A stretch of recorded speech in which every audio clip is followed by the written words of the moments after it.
Pagtawid ng tricycle sa highway, nasalpok ito ng paparating na SUV sa Bantay, Ilocos Sur. Nagpaikot-ikot ang tricycle. Sugatan ng tricycle driver na humandusay sa kalsada. Isinugod siya sa ospital. Sa NBI muna mananatili ang kapatid ni dismissed Banban Mayor Alice Guo na si Sheila at ang negosyanteng si Cassandra Leong matapos makabalik ng Pilipinas mula Indonesia. Hinarang ng Indonesian authorities ang dalawa nang papaalis na sana patungong Singapore. By report si John Consulta. Mag-aalas 5 ng hapon nang lumapag sa NAIA Terminal 1 ang eroplanong nagdala kina Sheila Guo, kapatid ni dismissed Mayor Alice Guo at Cassandra Leong na isa sa mga incorporators ng sinalakay na Pogo Hub sa Porac, Pampanga.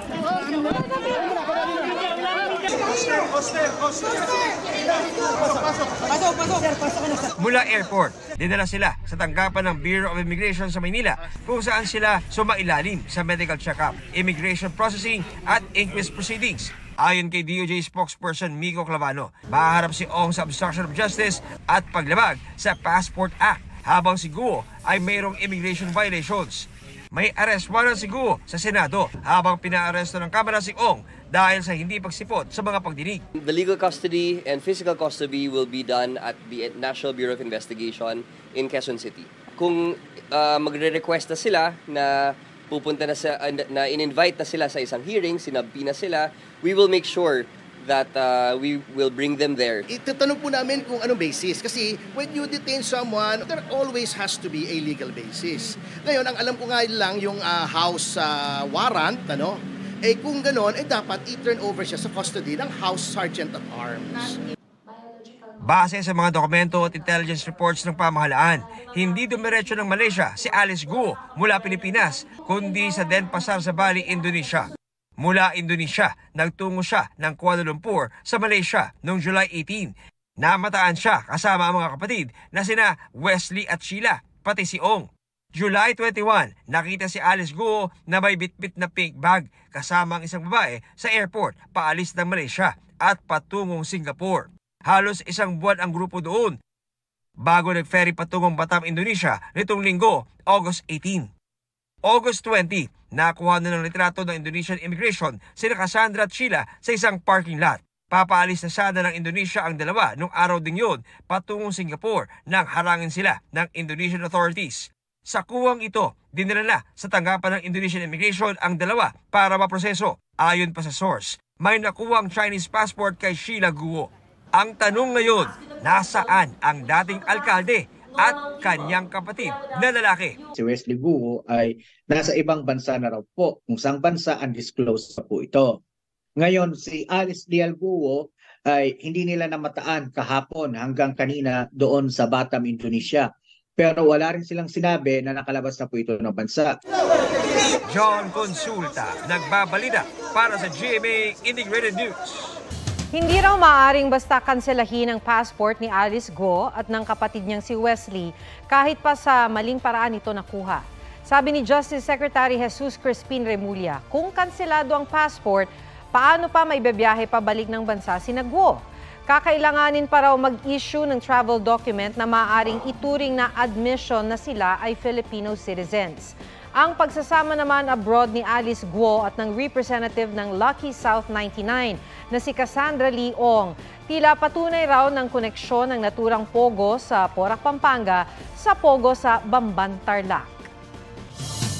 Inimbitahan ng House Quad Committee si dating Pangulong Rodrigo Duterte para sagutin ang pagdawit sa kanya sa pagpatay sa 3 Chinese drug lord sa kulungan noong 2016.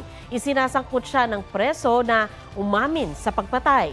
By report si June Veneracion.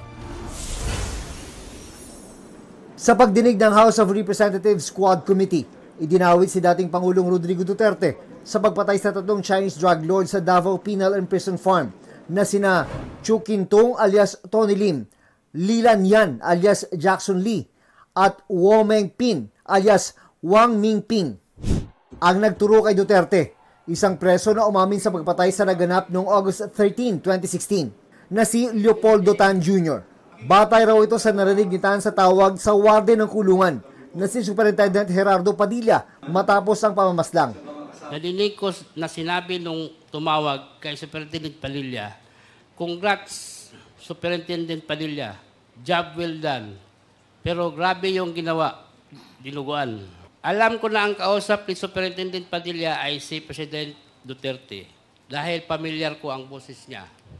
Pagkatapos ng tawag, sabi ni Superintendent Padilla sa mga kasamahan niya doon, tumawag si Presidente, nag-congrats sa akin. Medyo seryoso yung sinabi mo eh. Pinaninindigan mo ba yan? Opo, sir. Nakakausap mo ba si President Duterte? Naririnig ko lang palagi yung boses niya, kaya pamilyar yung boses na narinig ko. Naka-speakerphone ba?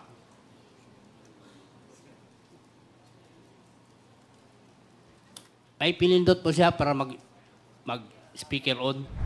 Ayon kay Tan, kinontrata siya noong July 2016 nang dalawin siya sa kulungan ng high school classmate niyang si SPO4 Arthur Narsolis.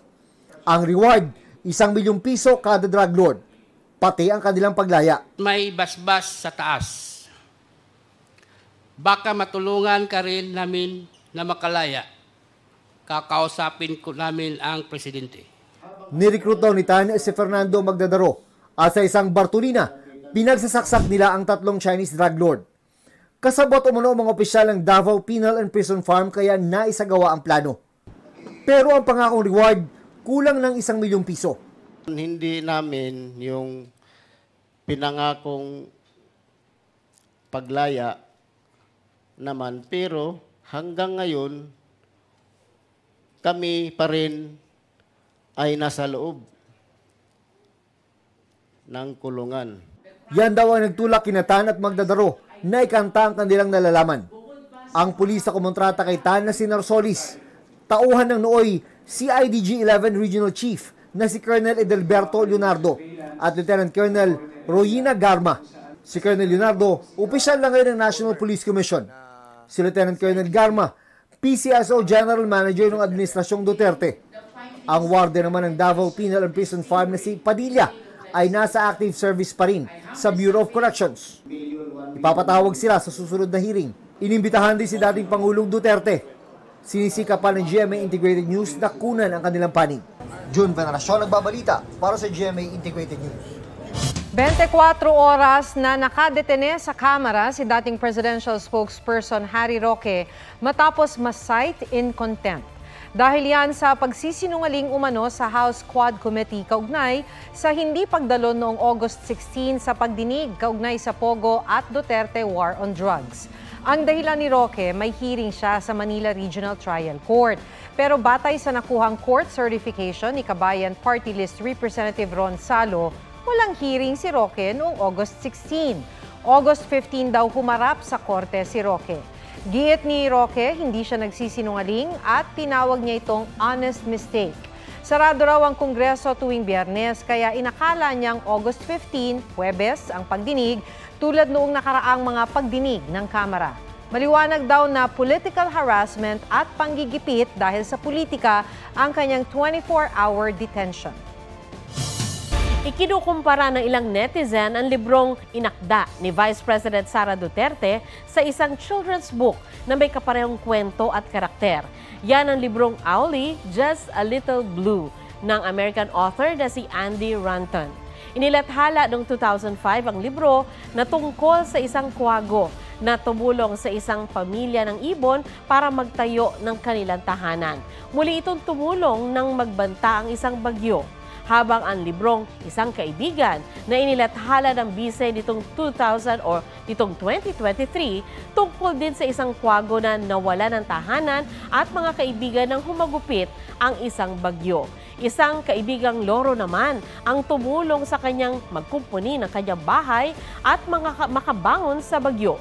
Tinawag ni Duterte na paninirang puri ang aligasyon ng plagiarism. Aniya, hindi kailangang mangopya dahil napakadaling sumulat ng maikling kwento batay sa sariling karanasan. Binaliktad at isinantabi na ng Sandigan Bayan ang pag-convict nito kay Senador Jinggoy Estrada para sa 1 count of direct bribery at 2 counts of indirect bribery kaugnay sa pork barrel scam.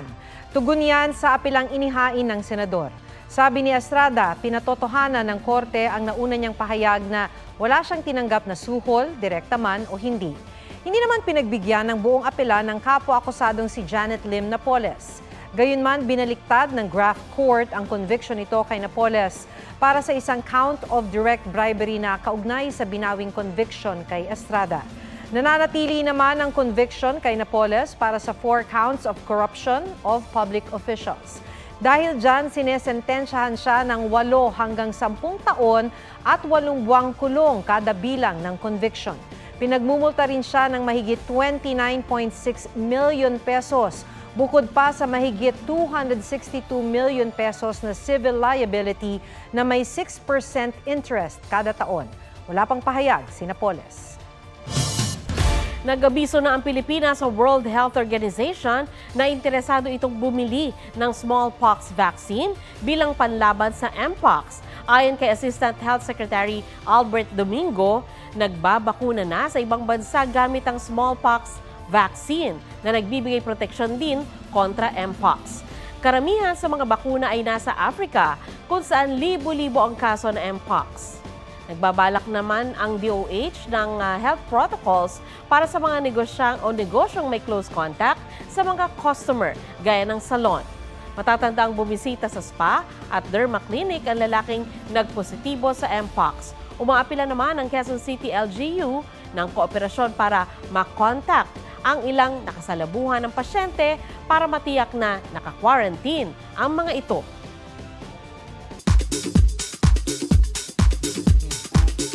Pulang araw star Dennis Trillo, muntik nga bang mapaiyak ng anak na si Dylan? Wow! Iyak na si Papa. Ang cover kasi ng video games ni Daddy Dennis, napunit ni Baby Dylan. Pero after a kiss from Dylan, okay lang naman daw. Maybe this time dance craze, hindi rin pinalampas ni Dennis Trillo. Sabay sa paghataw ng Kapuso Drama King, ang Maybe This Time version ng misis niyang si Jeneline Mercado na natutulog sa video. Miguel Tan Felix at Andrea Torres nagkailangan sa pagtatambal sa magpakailanman. Gaganap si Andrea na teacher na makakarelasyon ang karakter ni Miguel na 17 years old lang. Challenging daw ang ilang intimate scenes, lalo't mag-ate ang turing nila sa isa't isa in real life. Jungkook ng BTS may pasilip sa trailer ng kanyang I Am Still documentary. Aubrey Carampel nagbabalita para sa GMA Integrated News. Dito pag-asawa, nasusunog! Hindi bababa sa 20 bahay ang nasunog sa Binyan City, Laguna. 21 pamilya ang apektado. Naapula ang sunog matapos ang 1.5 oras. Problema sa kuryente ang isa sa tinitingnang sanhi ng sunog.